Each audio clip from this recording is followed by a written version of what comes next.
রাজনৈতিক প্রতিহিংসার শিকার হয়ে আমাকেও দীর্ঘদিন কারাগারে থাকতে হয়েছে।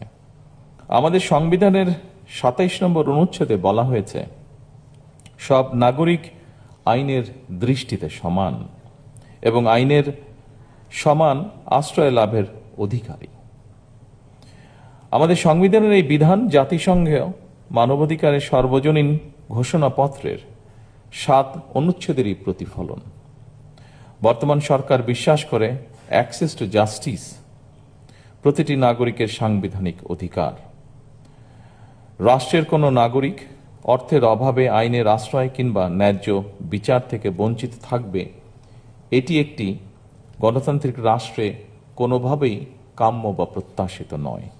রাজনৈতিক প্রতিহিংসার শিকার হয়ে আমাকেও দীর্ঘদিন কারাগারে থাকতে হয়েছে। তখন আমি নিজে কারাগারে এমন অনেককে দেখেছি যারা শুধুমাত্র আর্থিকভাবে অসচ্ছল হওয়ার কারণে বছরের পর বছর ধরে বিনা বিচারে কারাগারে থাকতে বাধ্য হচ্ছেন বা হয়েছেন।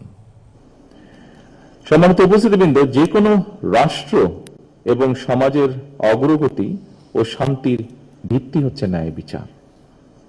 সব যুগেই মানুষ যা চেয়েছে তা হল বৈষম্যহীন একটি সমাজ ব্যবস্থা, যেখানে তারা সমমর্যাদা এবং অধিকার নিয়ে বসবাস করবে। সমতা, সহমর্মিতা এবং পারস্পরিক আস্থা একটা ন্যায়ভিত্তিক সমাজ প্রতিষ্ঠার জন্য অবশ্যই অপরিহার্য। সুতরাং আমি বলবো, ন্যায় বিচার শুধু আদালত বা আইনের বিষয় নয়, এটি একটি মানবিক ও দায়িত্বশীল রাষ্ট্র ব্যবস্থার মূল শক্তি। স্বাধীনতার ঘোষক শহীদ রাষ্ট্রপতি জিয়াউর রহমান বিচার বিভাগের স্বাধীনতা ফিরিয়ে দিয়ে দেশের ন্যায় বিচার প্রতিষ্ঠার শক্ত ভিত্তি স্থাপন করেছিলেন।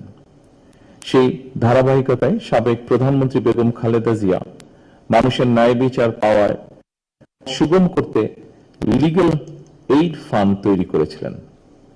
উপস্থিত সকল সুধীবৃন্দ, আমরা বিশ্বাস করি যে রাষ্ট্রে আইনের শাসন, ন্যায় বিচার এবং মানবাধিকার নেই, সেই দেশ কখনোই একটি গণতান্ত্রিক মানবিক রাষ্ট্র হতে পারে না বা হয়ে উঠতে পারে না।